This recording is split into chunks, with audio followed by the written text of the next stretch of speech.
రేయ్,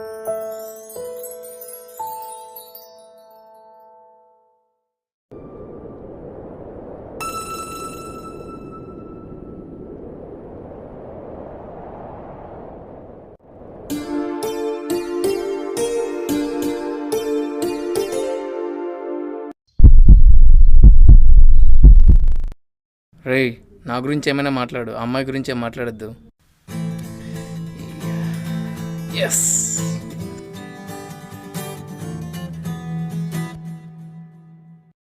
అది నాకు నచ్చలేదురా. నువ్వు కొట్టడం కూడా నాకు నచ్చలేదురా. ఏయ్!